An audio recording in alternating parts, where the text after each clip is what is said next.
For the academic year, which is starting in August or September 2025, a lot of people have already started receiving admissions. I know people who have gotten the I-20s, they've started working on visa applications, for the fall semester 2025, which will begin in August. What are you waiting for? A lot of schools are also still accepting applications for this same semester, which is the fall semester. So you're not too late if you're yet to apply. Understand that some universities have already closed their admission somewhere last year, December, January 1st, and all that. But January 15th is the deadline for some universities, February, January 30th, and all that. So you still have an opportunity to apply to a lot of schools that you are aiming at. So wish you all the best and know that this year is your study abroad year. My name is The Fred Effect. This is the biggest study abroad content platform.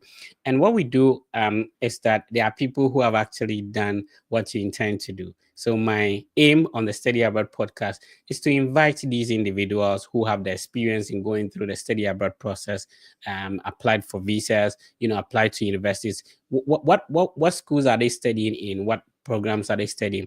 What are the scholarships they had that you can also apply for so that you can learn from them? I keep on telling you, people who have been successful in doing something are able to tell us how they did it. It will make it easier for you and I to be able to do it. Remember, you can be part of the conversation by sending us your comment, your questions, and then we'll be responding to them. Whilst you're doing that, you automatically enter a draw that we do every weekend, and then we select one person to receive free mentorship. Or if you have a high school or diploma qualification, my team will handle your applications for free. I'm bringing my guest on. She's somebody I admire. She's very beautiful. Am I the first person to say this? Well, thank you. Yeah, and because I have a soft spot for Muslims. We're talking about this behind the scenes. The person who made sure that I go to college, I go to university. Shout outs to Al Haji Al Hassan. He's in Sunyane with a family. So I have a sister called Hasia. Do you know what Hasia means? um, I don't know. What is the meaning of Hamdia? Hamdia means praiseworthy. Praiseworthy is the one that I'm pretty sure there are other meanings to it, but that's the one that's stuck in my head. Um, because I do see myself as someone who is praiseworthy. So I guess. It's every Muslim vision to go to Mecca. When are you going? Oh, inshallah, when the time is right. When my time comes, I would go. Awesome. My guest is studying at the University of Maryland, but she also has a master's degree. She's going to talk to us about that. So it's not only about the beauty. You're also brilliant, a smart lady as well, right? Thank you. Being beautiful and getting a PhD. Some people assume that if you go to that level, you're not going to get a man to approach you. Well, if that's the case, then so be it. But I do, I love what I do. So this is very fulfilling. And if I never get married because of it, hey, maybe it's God's will. So Let's talk about the reason why you wanted to study abroad. Let's bring it back to your background. A little bit of introduction to the thousands of people tuning in today who are seeing your beautiful face today. okay, so let's start with the basics. My name is Hamdia Brahma. I am from Ghana and I am currently in the University of, well, we said we're going to talk about the schools later on, right? Yeah, yeah. Okay, let me not rush. Okay, so currently I am in the states of Maryland, but I did live in Nebraska for 2 years. So to the question of what made me want to do a PhD or graduate school in general. What made you want to leave Ghana to study abroad? So here's the thing. I'm going to circumvent, but I'm going to answer your question. Yeah. So initially, if I'm being honest, it wasn't really something that I thought about often, but Mhm. I think it was because I didn't think that I was good enough for schools abroad. Because I would often see people launching their abroad pictures in snow and stuff like that, and I was often happy for them, but I never really saw myself in that position. Take a break. You Yeah, never saw yourself to be good enough to study abroad. exactly. In what sense? In the sense of, So. okay, these are my results, or I Mhm. don't have the money to do so.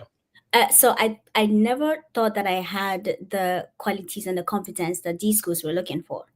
until a friend of mine started talking to me about, study abroad and applying to schools and all of that. So he actually encouraged me. And just like you have someone that you're eternally grateful to, I have someone like that as well. Because not only did he, encourage me to apply, he also paid for my application fees. And Oh wow.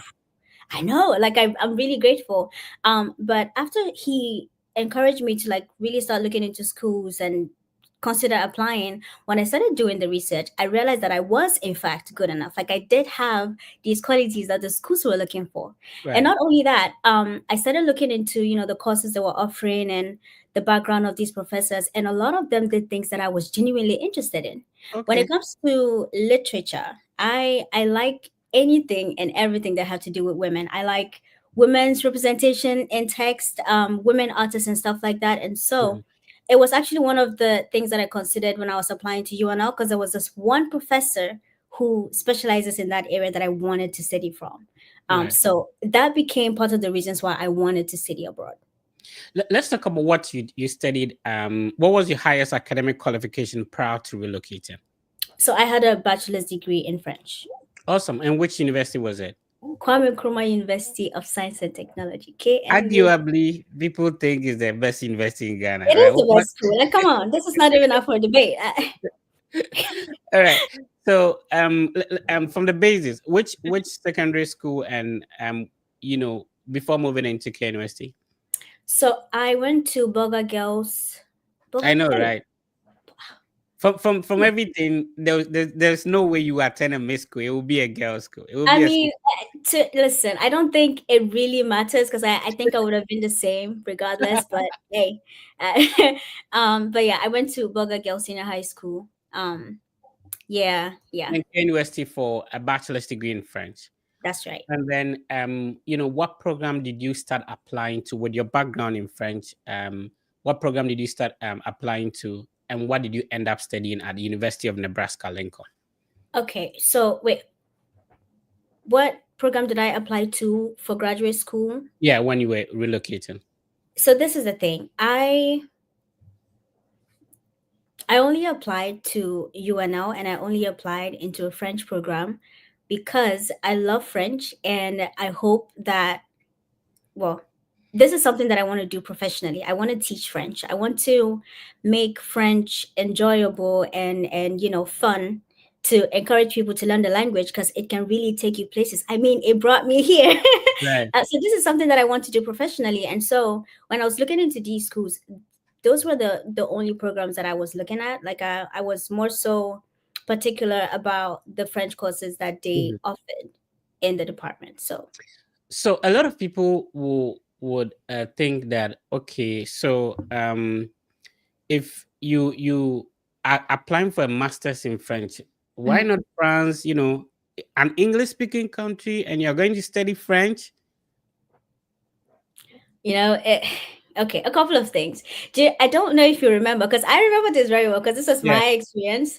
Mhm. When I was getting ready for the interviews at the Right. embassy, this was a question I remember you asked me, and this was a question that I deliberated over and over and over again, because it's like, it's true, if I want to learn French, the obvious thing to do would be to go to France, which Mhm. is true, but that's the thing. Well, going back to one of my motivations for wanting to go to UNL, again, I do like French. I want to teach French, but there are other things that I'm interested in as well. And one of the things that made UNL University of Nebraska Lincoln, one Yeah. of the things that made it the perfect destination for me was because of that professor and because of the research that they do. Like I liked what they did. But also um I don't know. I think that in the States, you stand more chance of getting funding, especially if you want to do like a program in French Exactly. than you do in France. And aside that, this is a place that actually allows you to learn the language, because in France, people already speak French. Mhm. Who I'm sure that they offer courses in French, but it's not very relevant. Over Yeah. here, it just makes sense because this is Yeah. not where French is spoken. This is where you can actually learn it at a good pace as well. So those were some of the things that I was looking at. And Awesome. and I'm not gonna lie, this was a great opportunity. It has done wonders for my journey. If you just tuned in, you're not late. I'm speaking. We just got started. I'm speaking with Hamdia. I like the way she talks, right? And you'll be surprising to know that she studied a master's in French in the USA. So apart from your scholarship, I think that is one of the highest scholarships I've seen on people's I-20s when they are going to study French. Oh, University of really? Cincinnati. Yeah. French is really highly sponsored. If you're looking into it, maybe some people probably after the bachelor's degree felt like, okay, French is not their thing. Here's the thing. Yeah. If you have a background in French, I would suggest that apply to the masters in French. Get in. If you want to do whatever you want to, that's absolutely fine. But masters in French really have a lot of scholarships and normally pays for everything. You will talk to us about yours. But whenever you hear Hamdia mention UNL, it's University of Nebraska Lincoln, and that's the school she graduated from. We'll come to Maryland shortly, but this is the website of the university. It has about 79% acceptance rate. It's a very good university. Shout out to my brother Tinto. You know Tinto? I think I met him in Benin. Wait, is he the one? I'm not. Wait, hold on. I think that's a different person I'm talking about. Tinto is in Nebraska. He's doing a PhD. I don't know if he left before he came. I don't know that I met him. Oh, okay, right. Yeah. So this is the website of University of Nebraska Lincoln. But remember that the University of Nebraska, just like any other state, it has like a system. So there's I visited this campus. Hopefully I'll be able to pull my picture up. And then there's University of Nebraska Omaha. Hamdia, talk to us. What's the difference? To be quite honest, I don't know much about the university in Omaha. I can only talk about the one in Lincoln because that's where I went to. But then again, I guess I cannot really do the comparison because I don't have experience with the other school. But UNL is great. Linda, I agree with you. The accent is accenting. But once you have a master's and you're having a PhD, definitely the accent to be asked. Me, over me. Because technically, I interviewed Hamdia, but now Hamdia has the accent. I don't have it, so it is what it is. But yeah, the accent is accenting, and if you don't know, you have to check out her TikTok. You will love it. What's your TikTok handle, Hamdia? Let me see. I think I just go by D with a lot of E's in there. I never really take note of my name, but. Yeah. So that's the website of University of Nebraska Lincoln. If you're looking into, I know they don't waive application fees, but they do have scholarship for most programs. It's a beautiful campus. I've visited there before, so you can look into it. We are going to talk about the other schools that Hamdi applied to, and she's currently studying at the University of Maryland at College Park as well. So let's talk about some of the things you wish you knew before starting this whole study abroad journey. Listen, I think that I wish that I had the relevant information because that was basically the reason why I never thought that I was good enough because I didn't know and I wasn't doing the research. I didn't know, which is why I really admire what you're doing because you're opening the doors for a lot of people. And it's just, even currently, I never really feel like I have the important information that people would need. But ever since I got here, I have spoken to about maybe 4 or 5 people who wanted to come here, and about 4 of them are currently in the States. I know one is in Canada, and there's another person who got admission recently. So it's like even with my limited information, people were able to do with that. So I really wish that I had the relevant information. I wish, oh my God. I guess one other thing, well, I guess I'm gonna save that for another thing because I feel like I'll be veering off a little bit. Yeah, so in terms of the application, did you sit for any test scores? Did you have to write GRE, TOEFL, IELTS, or anything? None of those. And I think for UNL, and I'm sure this is the case for other schools as well. Right.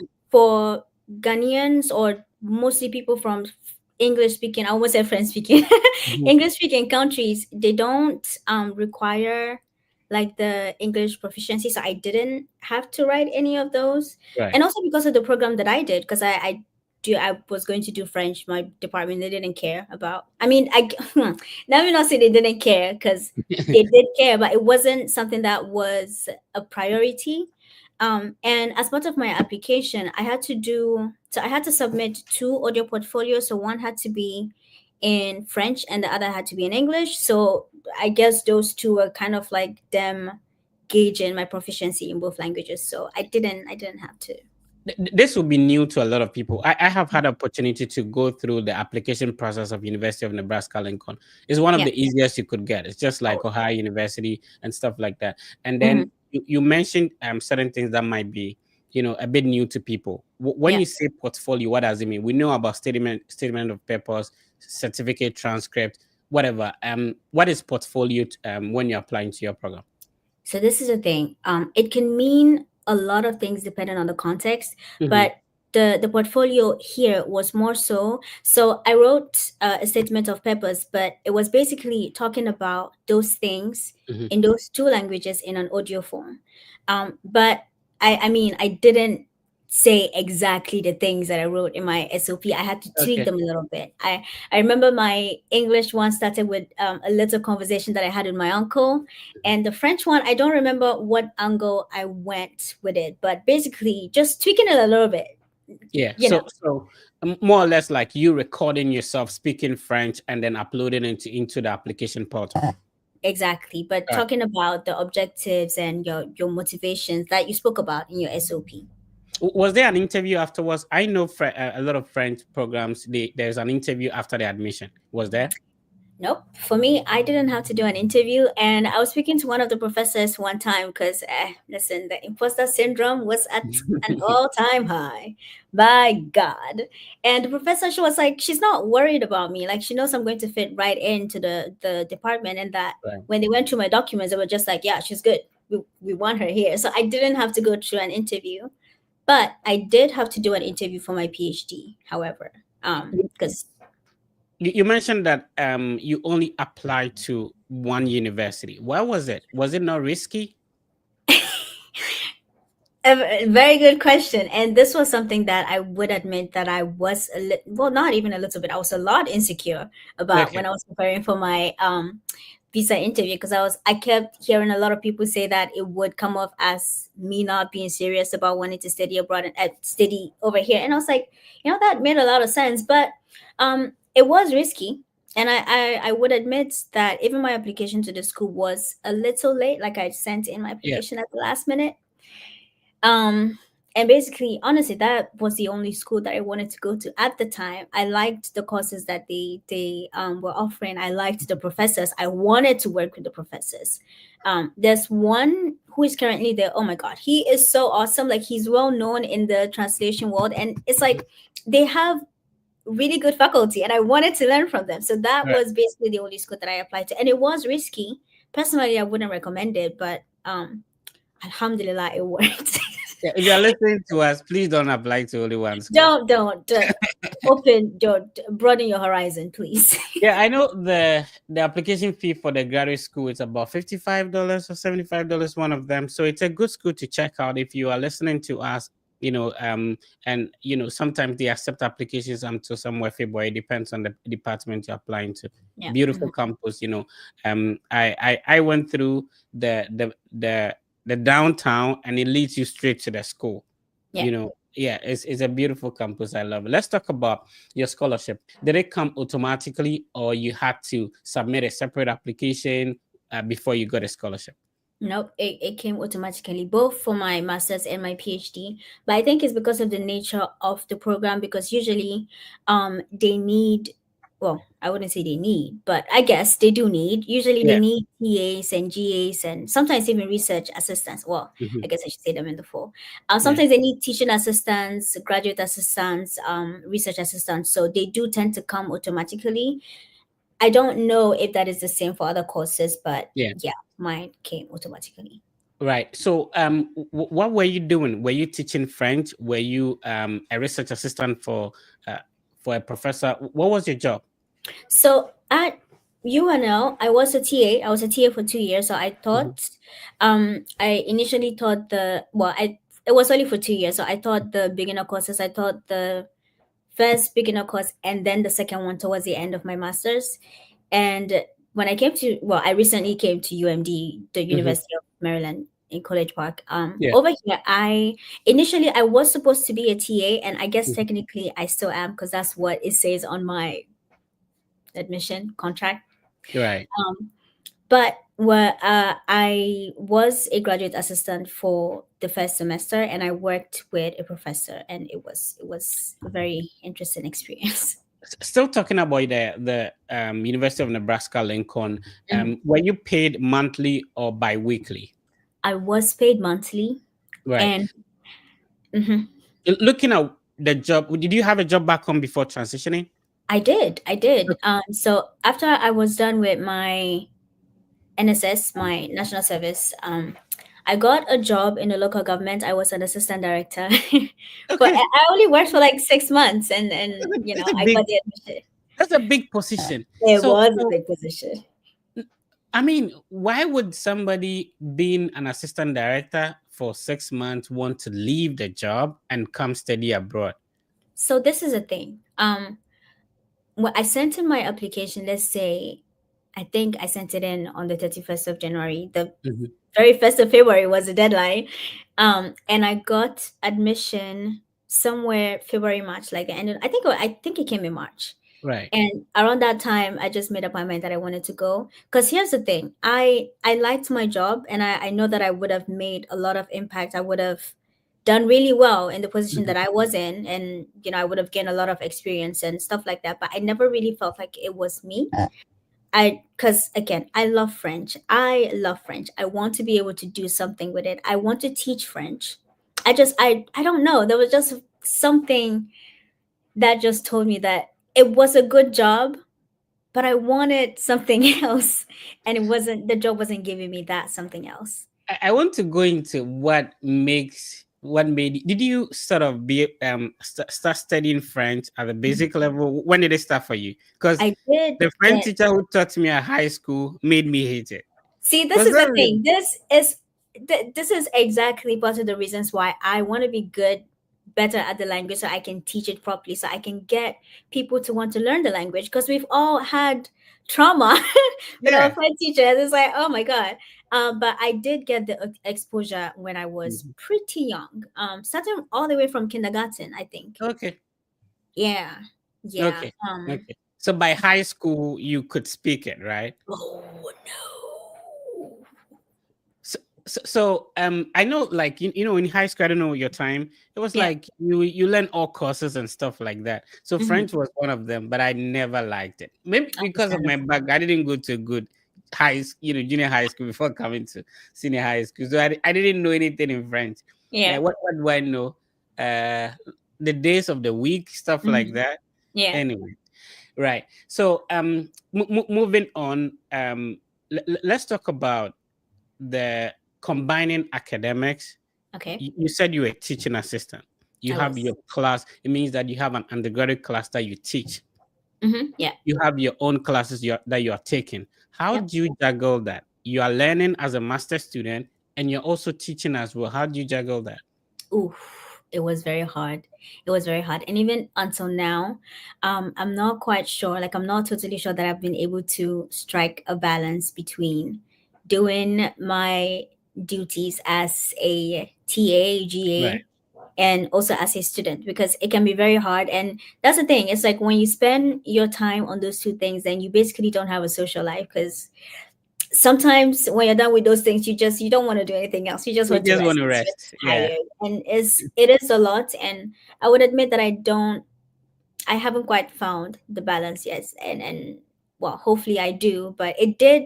This is the thing. In the beginning, it was a lot because everything was so new to me. And most of the time, it didn't even feel like I was doing the right thing. It's like, am I spending enough time on my books? Yeah. And just you have to do a lot of readings, and you have to prepare for classes, and you have to grade and all those things. And I was an instructor, so I had a class that I Mhm. was responsible for, and it was a lot, but it did get easier because it's like the more you get better at something, I mean, it's still a lot, but you just get better at managing that. Um, so Do I you guess. regret quitting the assistant director role and comparing how much you were being paid Mm, to coming to take a stipend? Is it on the same salary level, or you would have been way better off in Ghana?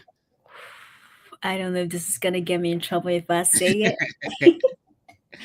But oh my god, even if we, my goodness. Okay, so it's like, even as a student, Mm-hmm. the stipend that I take, even outside of the bills and Mm-hmm. everything that I paid for, especially when I was in Lincoln, because it's a lot, the standard of living is lower than where I Lower am currently. comparatively, yeah. Um, I still had enough money that could even buy me my wants, not my needs. Like it was, Mhm. plus, I'm a single girl. I'm single Yeah, over here. It's not like I yeah. have to take care of anyone. So I had more than enough. And that's not the kind of life that I would have been afforded in the position that I was back home in Ghana. Even as an assistant director. That's the thing. So listen, the title makes it sound very big, and don't get me wrong, it is big. It is a huge. It was a huge, opportunity and a position, but it was still like a junior. I wasn't even a junior position. It was still like at the very beginning of the Mhm. start of the ladder in the administration, aspect of the organization. So I was pretty new, and who knows, maybe that could have changed as time went on, but Yeah, so sometimes people argue that you have something good doing back home and then you quit. And then did it ever get to you that at the moment in school you were like, was it a good decision I took? Maybe the stress of academics, loneliness, maybe anxiety, stuff like that. When you started schooling here, did you ever regret that? Maybe I should have stayed in my assistantship role. Never. not even once, not even Oh, a really? single moment, not even a single thought. Because, like I said, even as I was doing that job in the short time that I was doing it, I always Mhm, felt like this wasn't me. Like I want to do something else. And mhm. again, the experience would have been good. I would have gotten like a lot of experience. I would have made impact. Yeah. Who knows? But that's not necessarily something that I wanted to do for the rest of my life. And I I like where I am currently. The more I think about it, I know, especially people in the States, there's this thing about, working in the industry and academia. Academia is for me. Like I fit academia. This is where I want to be because I Yeah. like what I do. So not even for a single moment. And this the thing. When you want to, go abroad and into graduate school, there's always this thing about, oh, I need to get this degree because I want to be able to get like a job and stuff like that. And don't get me Mhm. wrong, it's very important, but it's okay to want to do something because you're passionate about it, like you have the Yeah. passion for it. And listen, I'm gonna, in Ghana, when I was in my bachelor's degree, I would often get questions like, "What are you doing in university?" I'd be like, "Oh, French." I'd be like, "Ah, you have to be a French teacher. What are French? What are you going to use it for? What is what?" And oh my god, it used to make me feel so bad because I was like, "Yeah, what am I going to do with French?" And look, French brought me here today. And again, it's not just about the job or the money you can make from it. Sometimes it's just for the sheer passion of it. So Yeah. not even for a single moment. Yeah. And it's not a field that is very crowded. Nope. I could practically count the number of I-20s or admission letters I've received from people for going for French. Very Yeah. few. And Mm-hmm. everybody is fully funded. Yeah. Let's Oh. talk about we'll talk about the money aspect of Nebraska, and then we come to Nebraska, low cost of living, stuff like that. But Yep. how much did you say you were paid monthly or every 2 weeks? I was paid monthly. Yeah. Okay, so approximately and gross wise, how much was it? Because outside of the tax and stuff, so this is the thing. I got my funding, but then when I came to the school, the Mhm, department, oh my god, they tried so hard for us. They got us like supplementary funding opportunity. mhm. So I had like two different fellowships as Oh, well. So really? oh yeah. Then that was a lot of money. Well, in hindsight, it wasn't that much money, but it was a little bit extra. I It was have a to little be bit. honest with the French department. Listen, if you have a background in French, don't be sleeping. Mm-mm. You have to apply for masters. Um, I wanted to also find out the conversation. We don't have a plan today, so if you are listening to us, just be following along. We were talking backstage even before we got here, so be following along. Yeah. So I wanted to know, why do people call it romance language? Oh man, where do I even start from? So To be honest, I don't think that I have the answer for you, but I think it's because they all have like a main, like they're oh, they have like a mother language. Like Hmm. they're all Latin language, if I'm not mistaken. So French, um, Spanish. Which one again? You see, the funny thing is, I just took a course in French. I was talking about the history of French, and I learned all this, and I've forgotten already. Um, but let's just say it's because they all have like a the same background in Oh, okay. the process of the yeah. But there's probably a much deeper explanation for it. But let's just keep All right. So if you go to a university's website, you are likely to find maybe a master's degree in or a PhD in Romance language, that 100%. or maybe you see French. Oh, are Yeah. there um other names that some universities give it, like literature in French, or how do they classify it? I have seen This, Romance language. I've yeah. seen masters in French. Hmm. Are there other names? Um, I guess Yeah. So if that's you a go to the that's website and you see masters in Romance language, it's the same thing. yeah. Just And that's if you even so this is the thing. If you just key in masters in French, you're going to get results. Like it's going to yeah. bring you the results to those courses because the program I'm in currently, I believe it's French and Italian, but I'm specializing in French. So it's yeah. So How you many will languages do you speak, Hamdia? how many like in general are we Yeah. talking like foreign languages or just in general? Everything. Everything. Okay, let me see. Languages that I actually speak. So French, because I've gotten Mhm. really good at French. So in Ghana, I come from the north, so I have lived in Tamale my whole life. Tamale is a beautiful. I think that's the best place I have been to, and Yeah, the meat is cheap too. I have a friend there. I that did is national true. service in Volleyball, but as at Yeah. then they had not demarcated, separated the Mhm. so I had to come all the way to Tamale from Wa no from Bali, for and then I entered Tamale. I was shocked. I think it's really underrated. Yep. A beautiful place. The women are beautiful. They Hmm. are welcoming. And the food is cheap too. I Oh tell you. yeah, and Yeah. it's The really meat. growing. It's growing. It's Yeah. growing at a very fast rate, and I'm very happy about that. Yeah. Um, Anyway, you were speaking about the languages. right. So I've lived in Tamale my whole life, so I picked up Dagwanli. Like now I cannot even say that I speak Dagwanli because my Dagwanli is going away, which is a little problematic because I don't use it as often when I'm like over Yeah. here. But I do speak Dagwanli. I'm a Gonja by tribe. I used to Mhm. speak Gonja when I was little, but then again, it's just I wasn't using it as often when we moved to Tamale, so I forgot. Yeah. But I understand the language. Okay. My mom is from Upper West. She's from Wa, so I grew up understanding the language as well. I can speak a little bit if my life depends. I can speak a little bit. Okay, let's Yeah. put it that way. And Chi as well. I don't speak Chi very well because when I speak it, people laugh at me, so I don't even try. But I do understand. So if you insult me, I'll catch you. So, how are you doing in Chiubiwe? What to say, right? Okay. Okay. Not bad. Not bad. Uh-huh. Anyway, and then you obviously speak English. You speak Yeah. both Ghanaian, British, and American English because now Oh, you is have the that so? accent. Yeah. So you have the American accent as well. Oh, per. Anyway, moving on. If you're just tuning in, we're just vibing. This is a Mhm. podcast, so we're talking, and we started the conversation behind. I think people should have seen the behind the scenes one too. That's true. Yeah. And so I'm talking to Hamdia. Hamdia graduated from Kwame Nkrumah University of Science and Technology with a Mhm. background in French. Yeah. Would you love to put your class out there? What was the class so people know? If you have a second class lower, is it possible to come into French? So I had a first class, and Mhm. I think when I did the WES evaluation. right, there was one that I did by myself, and there was another one that I used like a certain website. I don't remember the name of that website, but I gauged my GPA was around like 3.5 ish, Okay. and that's the thing. Certain schools do have a cutoff point for what GPA they accept, and I think at the University of Nebraska Lincoln it was like a 3.0 GPA. Okay.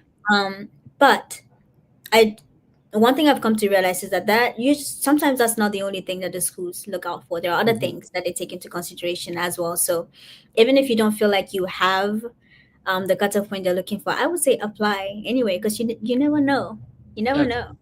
Right. So from bachelor's degree in French from Kwame Nkrumah University of Science and Technology in Ghana, moved to University of Nebraska at Lincoln. Remember, Mhm. there's a different campus. So there's Omaha, there is Kenny as well. I can possibly show that so that you get to know that there are different universities. And then now she's studying a PhD in French at University of Maryland at Yeah. College Park. All right. Shout out to the Maryland family. I have a lot of friends there.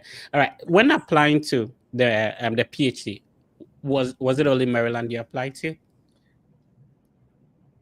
So I applied to UNL again into the PhD program, and I applied to Maryland. So I guess again, it was only two schools I applied to, but this time around, I did make the arrangements to apply to other schools. It's just there was this one other school that I really, really wanted. I wanted to go to. I think it's University of Wisconsin Madison. I really Okay. liked their program as well because they offer like a lot of courses in the area that I want to specialize in. But unfortunately, their application deadline was a little close because I think around that time we still had like classes and everything, so I didn't really Yeah. have enough time to apply for the school. So that was one of the reasons why I ended up not applying to that school.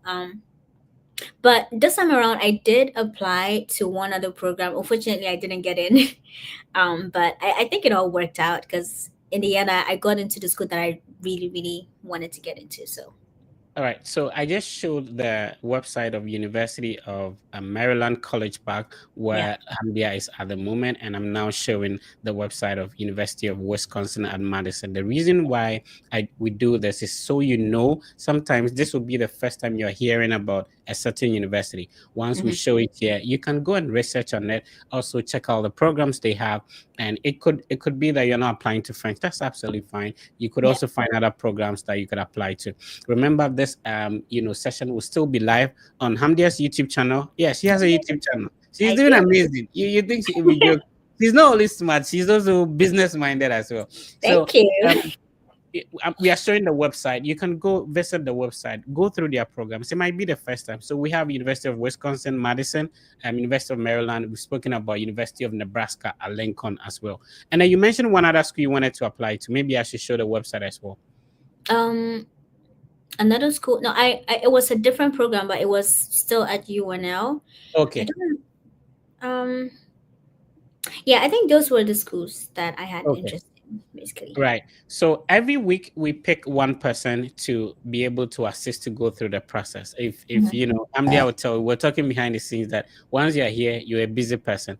So it's mostly a bit challenging trying to juggle all the social media stuff and also be able to assist people. And Yeah. especially if the person does not take you serious. That's why it has been from, Fred assisting people for free till now you Mhm. need to schedule a meeting because we need to sieve through and know the serious ones, right? Yeah.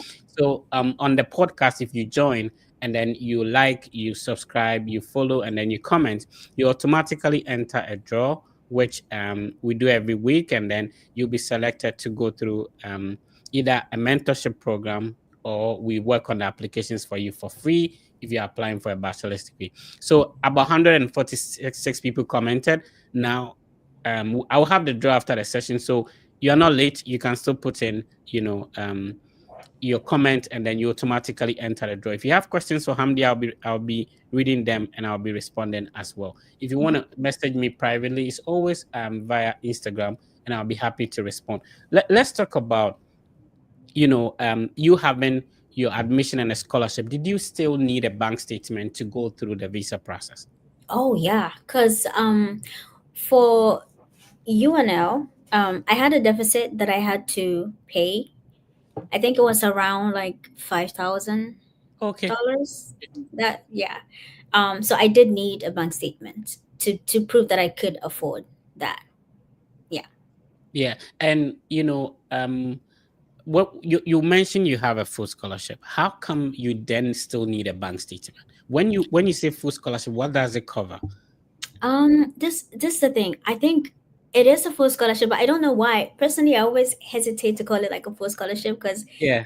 there is still a percentage that I have to pay for, and I think it's the accumulation of those amounts that I had to pay for that came Hmm. up to like 5,000, because it's not just about the fees. They look at everything, including the books and all of these things that you need over there, and I think to some extent the standard of living as well. So I think all of those is what accumulated to that amount.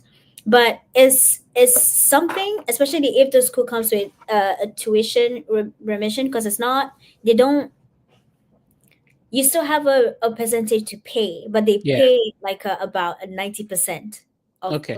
or maybe a little more than a 90%. You still have a little bit that you have to pay for. So um but my, in UNL, they did give me, like I mentioned, the fellowship that Mhm, we were mhm. given. They gave those fellowship to be able to help with that payment. So it Oh, wasn't okay. exactly. And sometimes you got a little something extra. Yeah, yeah. So, Nice. you spoke about, you said the monthly payment for the stipends was around what? Was it 1,000 or 1,005? Is that what you mentioned? So the outside of the taxes, it was somewhere Yeah. around like 1,400, a little Okay. above 1,400 ish. And for Lincoln, that was Mhm. good. That That was was enough. It's not so much that you're gonna be able to afford a luxurious life. No, yeah, no. yeah. But it was enough. In you have been in two different states, two different universities, and all that. Do you think, as a student, you'll be able to save some amount, but an international student on full scholarship stipend? Would you be able to save, because you have your rent to pay, other Yeah. things to take care of? Would you be able to save? That- It's not impossible, okay. but it will be difficult. Hmm. It is difficult because there's a lot of things that happen. Well, listen, so I think that if you are good with money Hmm. and if you strategize, and depending on the program that you're in, because I feel like with the program I'm in now, there is that possibility to save Okay. in a way. Yeah. But there's just a lot depending on where you are. Like the cost of living, when it's high, you pay bills, you pay rent, you pay light bill, and sometimes you see that amount and you're like, yay. And there's this whole thing when I had to move. There's a thing about the flights, and finding a new place was hectic. Yeah. And if you have a car, it's especially hard because you have to pay for insurance and monthly. I don't even have a car, but my life is Yeah. not that easy. So it's not out of the question. It is possible. I think that if you Mm. strategize properly and you're very wise with your money, yeah, you can save. But as a student on a stipend, it's a stipend for a reason. Yeah. It's just to help you with your upkeep. It's nothing for, a luxurious lifestyle. I don't, but it's not impossible. I see. So, Mhm. when it comes to you, I lost my line of thought. I was going to ask about you as a student, right? Mhm. And having to still juggle with academics and personal life, and Yeah. also handling your teaching assistantship, duties. What was a bit challenging for you, getting used to coming from Ghana? Was it the weather? Was it the food? What was difficult to get used to? Oh, I think for me, it was getting used to the educational system over here because it's very different from Ghana. Okay. Okay. That was one of the things that gave me trouble. Now, Coming with from a regards first to, lady, a first class lady who graduated from the supposed best university in Ghana, you said, wait, Fred, please respect yourself, someone. Respect yourself. Can "Oh, you is KMS the is best in still the Ghana? best school." Ah, Okay, I no, agree. Okay. I'm saying, yeah, saying it with a little bit of sarcasm. I don't Oh, like that very much. shout outs to the Otiko Koso and other people. Anyway, Oh wait, what was the question again? I yeah, I was asking you, yeah. what was difficult to get Oh used to. right, yeah. It was the weather. I was Hmm. wearing too much clothes, and when I go to the washroom, it's difficult to, you know, because it was crazy in Ohio. The weather was crazy for me. Oh, see, I can understand that, but I think for me, I usually don't have a hard time adapting to whatever environment I find myself in, and I was very much looking forward to the snow. And Okay, but okay. everybody knows that I like cold. Just recently, I was bad mouthing Maryland, because apparently it doesn't snow very often. Like it does snow, but it doesn't snow very often over here. And I wasn't very happy about that. Oh, And okay. recently we had like a snowstorm, and I was like, yeah, this is what I've been waiting for. I was very excited about that. So the weather didn't give me challenge. Was it cold? Heck yeah. Wait, Oh, am I I supposed see. to say that? But it wasn't too much of a problem for me, even with the food, because there are options. Mm, Well, when I came, listen, my department, they really support us. Oh my goodness. So for the first 2 weeks when I came, they found accommodation for me, and they also registered us for this dining. mm-hmm. Oh, And really? yeah, in school. And oh my god, I was spoiled. This is part of the reason why I didn't want to leave, but I had to eventually. But Yeah, because it hardly do departments do that. yeah. Sometimes once you have your scholarship, you're on your own. Go and find Yep. your accommodation, stuff like Mhm. that. Oh yeah, yeah. Shout outs Yeah. to the University of Nebraska Lincoln people. 100%. Listen, I don't know who is listening to this live right now. If you haven't already like thought of applying, look, apply to UNL. Go to UNL. There's a big, I'm sure it's not only Ghanaians that are listening, but there's a Yeah, big African community over there. There's a big Ghanaian community over there. You're gonna have fun. My I God. see. And the Gonna cost of living low, it's not like a small city. It's have, there and there kind of yeah, vibe. I exactly. like that. Yeah, Yeah. I like the place when I was driving through. I thought maybe it was like a smaller city. No, it's not a smaller city. It's No. an average city. You will get everything you want, but more or Exactly. less like less expensive. Not kind of New York kind of vibe. Nah, you know. I've been to New Anyway, York. Absolutely not. so I'm still speaking with Hamdia. This is the Study About podcast. We do this every weekend. Remember that we've had previous episodes, so go check them out. It's very educative, and then Yeah. we are trying to help you out if you want to study abroad. So my sister decided to pull up and then share her experience as well. So we spoke about the schools that she applied to and all that. Let's talk about your visa interview.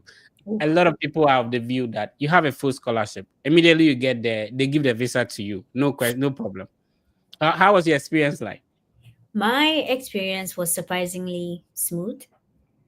But I always say that the reason why was because there was this one other guy who went before me, and he too was coming to the States to do French.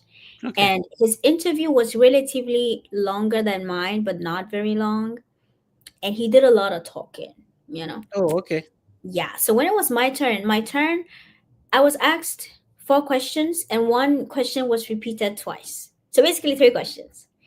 Um, So I think it was relatively smooth because when I got there, what was the first question he asked? I think he asked what job I did. Oh, it Mhm. was because it got to the point where we had like code names for the different views at the embassy. So it was the black man, the bald black man. When I got to him, the first question he asked what job I was doing, what functions do I do? And then I think he asked if I'd been outside the country before, and I said yes because I went to Benin for my study abroad in Okay. university. And the last question, what was that? There was the one about my funding. He asked about how I was going to cover the deficit, and that was a question they asked twice, and I gave him the same answer twice. I was like, bro, I'm standing right here. This is how I'm gonna pay for it. I was like, okay. And so he left after the questions. He took the my passport, and then the small paper. He left, and then he came Yeah. back, and then he was like, okay, I'm gonna go ahead and approve this. I said, aha, thank God, do I Do took you my think age. your scholarship or your Mhm. program, what do you think did the magic for you? To be quite honest, I don't know. Yeah. I don't know. And if you're listening to us, I'm sorry, Hamdia. If you're Yeah. listening to us, this is probably the answer for almost everyone who went through the visa interview. You wouldn't Mhm. be able to tell whether it's your dressing, how you spoke, your scholarship, because people had a bigger scholarship than, Yeah. and then yet they get denied. So when somebody wants to make it seem as if, I am better off than that another person, that's why I got up. It doesn't work like that, right? Mm-mm. So nobody will be able to tell specifically, the reason why they got approved. Mm-hmm. It's a bit challenging to do that. So it Yeah. is possible for you to also get approved. Don't be discouraged. Once you have an I-20, Oh, you have an equal chance like any other person to get your visa approved. absolutely. So it's like because when I and this is I guess let me start from here. This is the mistake that I made. Mhm. I think that I let a lot of negativity get to me. Now, again, the process as it is pretty, is tedious, it's stressful, it's Yeah. very anxiety. You will be, oh, you will be nervous. But it's like I focus so much on the negativity. Like people were telling me, oh yeah, there were people they had full funding and they were very ready, and they got it, they didn't get the visa and blah blah blah. I had someone who told me that I shouldn't treat this like it's a life or death situation because I might not get it. And it's like all of these things really got to me because even at a point, I remember my cousin was like, you're very prepared, but I didn't feel prepared. It didn't feel like I was ready for the interview because, Yeah. again, I was so focused on these other people who had better chances or who seemingly had better chances, but who didn't get the visa. And so don't do what I did. Is even if people are giving you advice of these sorts and they're giving you recommendations, or um, practice this question, what if you go and they ask you this question, blah blah blah. Even if it's something you feel insecure about, I would just say focus on preparing for the interview, focus on having better answers, focus on being ready for the interview, but Yeah. don't focus so much in the negativity. And it's easier said than done, but seriously, don't do that. Just work on what you're going to say, because when I got there, whatever question he asked, like I just said the answer. And I think the first, this is the thing. When he asked me what I was currently doing, I spoke about the job that I did in the local Mhm. government, but then he didn't even ask what functions I did. I just went ahead and I spoke about all of the functions that I was doing. Oh, I And then I see. added why I wanted to go back to school and all of these things that I was hoping to do with my degree. Like I was I was just popping off. And it's like, just prepare, and if it doesn't work out, you give it your best shot, and that's something that you should think about. That's something you should be proud of. You attended your visa interview in Ghana, and it's an open interview where you could practically hear people getting refused, right? Yep. In your experience, why do you think people get denied? That's the thing. I don't know, Right. because there was this one girl. I think she was denied, and I don't well I don't remember, but there was this one girl. She got there. They were asking her all of these questions, and she had all of these, travel experiences. She's been to these places, and I feel like she was denied. And to date, it's like I don't get it, because she seemingly had everything. So why was she? I don't know. Was she denied? I don't remember. But it's like there were certain, but other people. Tall. There was this one gentleman. I'm not gonna say that I remember what questions he was asked, but from the way he was answering the questions, I was like, bro, This one, go get them. ah, I don't remember what the questions were. I don't remember exactly how he was answering, but I was just like, be bro. This one. All right. So since Hamdia do not know why people get denied, we have people who do actually know. These are former visa officers from Argo Visa. And Yep. so if you're preparing for any category of visa, if your parents have filed for you, Yep. whether being an immigrant or a non-immigrant visa, if you are preparing for a DV lottery visa interview, if you're preparing for especially F1 visa, B1, B2, you're coming for a visit, business, whatever, please schedule an appointment with former visa officers. They are Argo visa. These are people who have worked at the embassies you are going for your visa interview, and they will be able to know the reasons why you would get approved and how you should respond to your questions when you go to the embassy. So talk to a former visa officer before you speak with the actual visa officer at the embassy. Use a link on the screen to schedule a meeting, an appointment with Argo Visa, and you get an opportunity for a former visa officer to go through your documents, organize a mock session for you before you go for your visa interview. Hamdia, we are wrapping up. How many minutes do you have for me now? Oh, as many minutes as you'd like. All right, let's see if we can pick some questions from people. But what are some of the survival strategies if you are coming in the system and you're new, especially people who are? Did you come in the winter or the summer? I came in the summer. It was Okay, very hot. It was very hot. yeah, yeah, and then you ease yourself into the cold, right? But Yeah. some people they just enter the winter, and especially if you go to those cold places, it's not easy. What were the survival strategies? You spoke about your department helping you out and all that. What other Yeah. survival strategies has kept you going? I don't know that I picked up any survival strategies, but I think the thing that made my adaptation to the environment relatively easier was because of the community. Because, like I said, there's a big Ghanaian community in Lincoln, Yeah. and they were very helpful. Like, we had people who helped us get like a accommodation. There were people who took us to like Walmart to get groceries and stuff like that.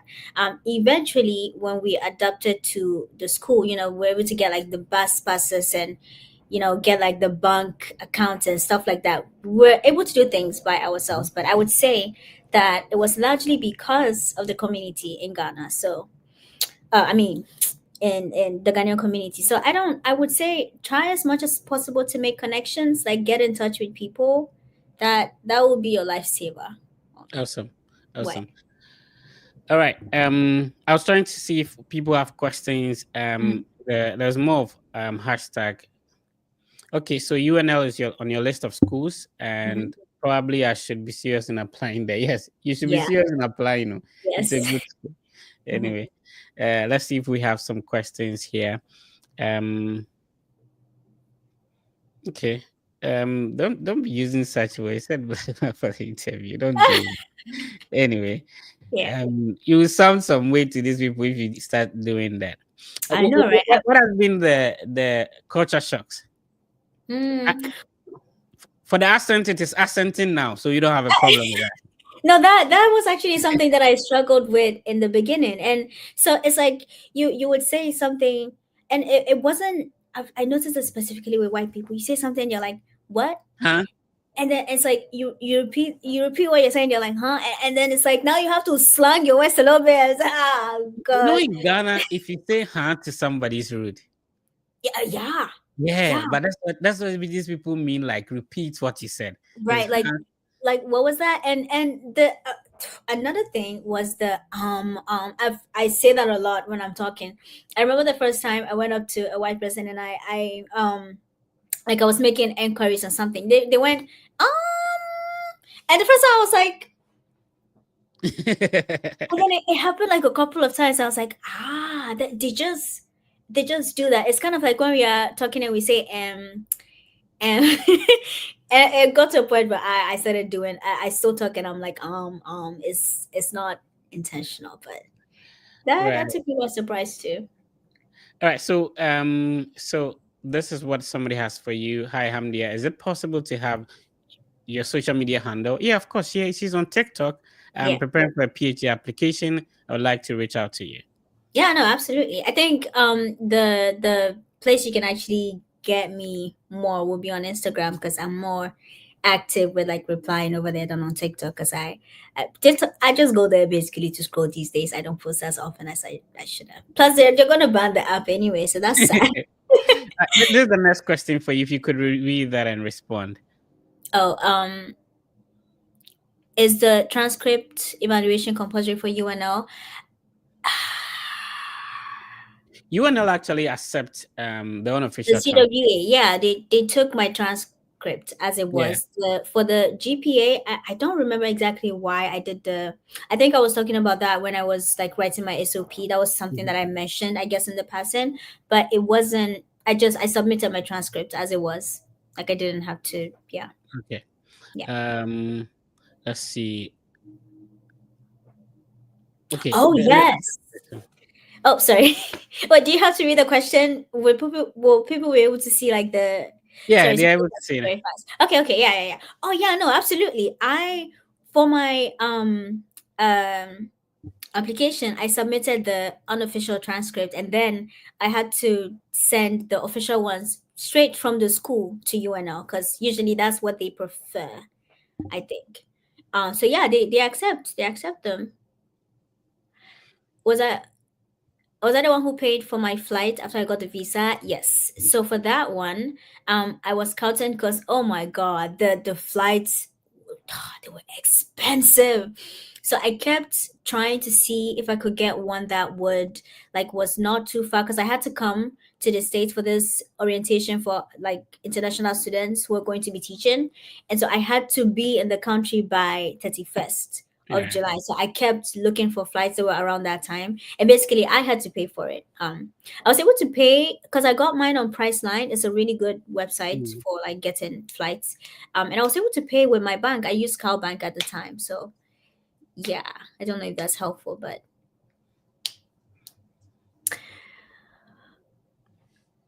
um So the question is, I have a degree in French education at University of Education Winnipeg with a GPA of 2.92. Do I have a chance after getting scholarship, of getting scholarship with evaluating my transcript? Yeah, obviously it's going to shoot up above 3.0. So yeah, you do. Now I oh just okay. Okay. yeah. All right. Does transcript evaluation with CWA shoot up like they say the CGP example with a transcript from UCC? Yeah, sure. It depends on, especially when you have a lot of research. What the Mm. transcript evaluation does is it takes away the courses that you didn't pass, and so it makes it easier. Oh, that's interesting because I always felt like it kind of reduced my GPA a little bit, but No, it rather shoots it up for a lot of people that, especially if they do have research. Anyway, normally when you don't have research, it doesn't have much effect on it. oh, okay. Yeah. So if you're a first class student already, likely it might not have. Maybe Yeah, that's why yeah. because I always felt like We have close to 1,000 people tuning in today across our social media platforms. Remember, we were live on X, the Fred Effect handle. We're also live on Hamdia's YouTube channel. What's the name of your YouTube channel? oh, I think it's just hold on. See, I don't keep these things in my head, which is not good. So Which it's is just my interesting. name. If you search for Diaby, you should be able to find me. But if you search for Hamdia Brema, I would pop up too. It's just my name. Yeah. Okay, let me quickly share Hamdia's YouTube channel so you know. Um, Oh my god, I'm shy. yeah, so she does a lot of interesting stuff that you might be interested in. I am Yeah. interested in that, so that's why I'm subscribed.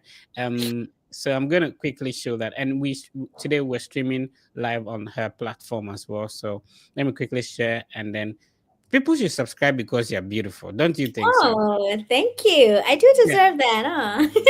yeah. So we have about 2.3. Tell us what do you do on your YouTube channel apart from Well, being. See, the person is a serious, first class student, having masters and doing a PhD, and still have time to have TikTok and YouTube on the side. You where you do national service, say they will do anything on the side. So he's hustling on the side. Anyway, let's talk about your YouTube channel. What do you do there?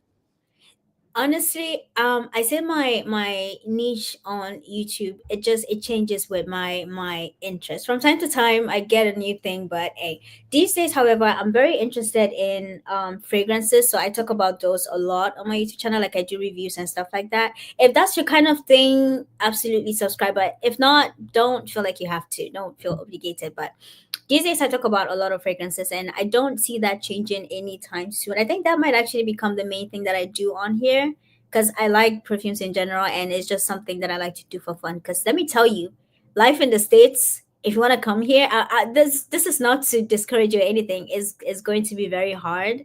And sometimes you need an outlet. So for me, YouTube is that outlet to release Exactly. some I tension. like how you put it. So sometimes when I get so stressed with academic work, this is what I do. I go on X and do like a Twitter space, and I'll be talking to people about studying abroad. Mhm. I'm really stressed. Life is lifing for me. Is I want to put the books aside and then Yeah. go on Twitter and just be speaking with people, and then it's sort of you can't be studying forever, right? You can't Yep. study 24/7. So you Yeah. have that thing on the side, and if school now far, side hustle number far, right? Yeah, can't do something. Can't do something. So there's only one talent. The talent plenty, Exactly. There are right? multiple. Yeah. Anyway, so it's been a great conversation with Hamdia. The final thing we're talking about this behind the scenes, like accommodation. Talk about accommodation at Nebraska. How much were you paying, and now how much are you paying at Maryland? So when I was in Nebraska, I had an apartment that I shared with my roommate. She's also Ghanaian. So Shout out we to her paid. though. Oh yeah. What's her Well, name? she's called Sheila. Shout out to Sheila Sheila. also answer. Okay. Well, I guess her name has changed now, but hey. But yeah. So we used to share an apartment, and we paid $750 every month. So we basically like divided the amount into two, and we also had like utilities that we had to pay for, but that was like different, like separate. Okay. What else? Yeah, I think that's basically. I do know that before we left, they had increased the prices a little bit. Hmm. But the accommodation was super convenient because it wasn't very far from school. I could Okay. basically walk to school like in less than 10 minutes, 15. I was Whilst TikToking, you work. I know. yeah, yeah, So basically, the stipends were enough to cover those accommodation monthly. yeah. For me, they were enough, All right. and I say for me because that could be different from for different people. So Exactly. yeah. Yes. So let's talk about Maryland. How much are you paying for rent if somebody's coming to University of Maryland College Park? What should they expect? Now let me tell you something. Maryland, Maryland Maryland is is expensive. Marylanding. Maryland is expensive. College Park This is is what I expensive. think. Yeah. You perceive the US based on the first place you come to. I tell That you. is so true. That is, I think, even when I came here in the beginning, I still had like a certain allegiance to UNL. Yeah, Like, and if you had the opportunity, you go there one time and come, right? oh yeah, because I loved living there. It was exactly my vibe. It wasn't too, it was quiet, but it wasn't too quiet. Yeah. Like I could go anywhere I wanted to go. I could get anything I wanted. It wasn't, it was my safe haven, as I like to say. But by comparison, Maryland, it's not even by comparison. Maryland is expensive. It's So expensive. somebody who came to Maryland for the first time and maybe left to Nebraska would also say the same. Oh, I would prefer to come to, back to Maryland. Listen, Yeah. I went to Arizona and I met a friend. Shout outs to Akushika. She's in Arizona. She went to NAU. And I felt Arizona was too hot. It was Mm, too sort of expensive mm-hmm. because I was paying 1,600 for rent, which was crazy. I've Yes. never done that in my life. Yeah. And so when, I went there, she was like, she also came to Midwest. That's where I started from. Yeah. And, she doesn't like the way the buildings are. So she Mm. still liked Arizona. I'm like, really? Arizona? Anyway, I don't want to say some things. Anyway, so yeah. But I felt the place was expensive. Arizona looks like Ghana, right? Where Yeah. the weather, everything, it doesn't Hmm. snow even in some parts. So where you come to for the first time, you get used to it. You do get used to it. Yeah. Um, but Maryland dependent. That's it. I would say to some extent, it really depends on the person as well. It Mhm. depends on the kind of things that you like to do. So for me, the kind of things that I like to do, Nebraska, Lincoln, more specifically, was perfect for me because I like shopping. I wouldn't say anything else, but I like shopping, and I could go to all these places and buy whatever things that I wanted because I had access to those things. I mean, it's the same here, but they're relatively farther away from me. What Fill was I me going in. with this? What are some of your best places? I normally Bellington, Mhm. Ross, not really. I don't want to spoil anybody's brand here, but I have some places that I go. Fill me in. Yeah, What are some of the places you suggest to me though? this is a thing. Again, it depends on what you like. Yeah. Now, I like perfumes. I like Mhm. to smell good and stuff like that. So if that's the kind of thing that you like, Bath and Body Works is very good. Victoria's Secret is very good. And you can even get stuff online, and they will get to you in sometimes less than a week. My Oh, God, okay. I Okay. know, right? And this is the thing. Over here, the sales they do is crazy. Like It's when you say it's crazy, what does it mean? so very inexpensive. Let me Mhm. just pull something out, show you real quick. And let's say something like this, right? So on the, I don't know if it's like showing on the Yeah. label, it's like 16.95. Right. Sometimes when you're doing like a sale, this would be like $3, $4. Oh, okay. I I know. see. And it's like, this is the thing. When I first came, I didn't know that they did such sales until I caught on, and I was like, oh, okay. So usually I don't buy these things at full Mhm. price. I wait. When there's a sale going on, then I get my behind over there and get me Oh, some. okay. Yeah. Okay. So it's like those are some of the things that you can take advantage of. And usually as a student, you do get discount for stuff. Um, but if you're shopping, H&M is very good. Sometimes they have like really good sales. I got this very quality, good coats from there. The way I rock the coats, noisy, noisy. Anyway, So it's been a nice conversation with Hamdia, Yeah, very thank you for smart having me. lady, and enjoying life as well. Mm, You're not only fixated only on the small, books. oh, only small. Yeah, like you're not only fixed on the books because you have stuff going on and stuff like that. So Yeah, yeah, it's been a great conversation. If you are watching us, it is possible. Hamdia is speaking about coming from Tamale, yeah, and then I also did my national service at Bole Bamboy, and here we mhm, are speaking from Maryland, and only God knows where I am at the moment. I keep moving. yeah. So you can also do it. It is highly possible. To the little girl watching us from Tamale, you can do it. It is possible. Hamdia has done it, and you can also do it. Let's say thank you to some people who assisted you on the way. You mentioned the person who helped you with the application to University of Nebraska Lincoln. Yeah. Let's say shout outs to him. And anybody you want to Sometimes, say thank you to. yeah, you see, sometimes I hesitate to mention his name because I wonder if this He's he might. comfortable with it. Yeah. Yeah. Okay. That's fine. No, but oh, Shout oh, outs to but you who no, assisted but Hamdia. Yes. I'm gonna mention if it doesn't like it, guys should go somewhere. Antonio Williams, thank you very much. Thank you so much. Like I will never forget how much like he actually tried for me. The fact that he paid for the application, man. Yeah. Shout outs to Williams, man. Yeah. Shout outs to you.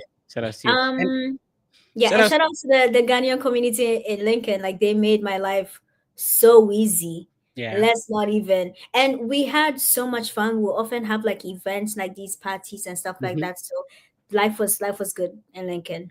So shout Yeah. out to them. I'm very grateful. And my Okay. professors as well. Oh my god. Listen, I could go on and on and on with the shout out. So let's let's keep it at that. All right. So that was it. Hamdia was Yeah. here to share her experience to motivate and inspire you that it is possible you can do it. This is the first the only first person studying French that I've had you on the podcast. So yeah, Oh, to motivate our French people who thought like it wasn't possible. USA is there's a lot of scholarship for French. yeah. Yeah, and young lady pursuing a PhD, smart, intelligent, she's doing amazing.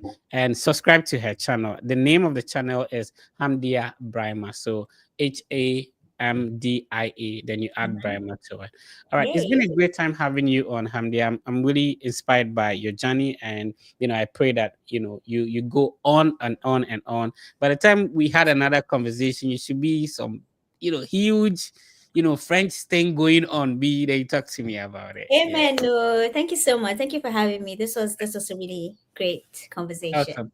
Awesome. Yeah. Thank you so much for coming. All right. So that was Hamdia. This is the Study Abroad podcast. We do this every weekend. Next weekend, I'm having, an admission officer on. So, we've had two admission officers, Carolina University and St. Cloud State University. And, it's a surprise. Next week, I'm having an admission officer who will be telling us about how you can apply to that school and the things they require, the scholarships they have. Prepare all your questions, and then the admission officer will be responding to them next week. So to get in touch with a Fred Effect team, it's simple. You just send me a private message on Instagram. Remember, that's the only platform I respond to, your messages. So if you want to also schedule a one-on-one meeting to help you through the process, listen, I have 2 masters on a full scholarship. I have opportunity to assist thousands of people moving into another realm at the moment. So, we have all it takes to help you to be successful with the process. So use the link I'm sharing on the screen. Let me pull it up real quick. So you use that link, and then we can schedule a one-on-one meeting to assist you with the process. At the moment, my team handles undergraduate applications for free. If you want to study a bachelor's degree, if you have a high school qualification, diploma, a certificate, schedule a meeting. Let's start with your process. My name has been Fred, and please be positive. Know that everything will be fine. This is the Study Abroad podcast. I'll see you next week.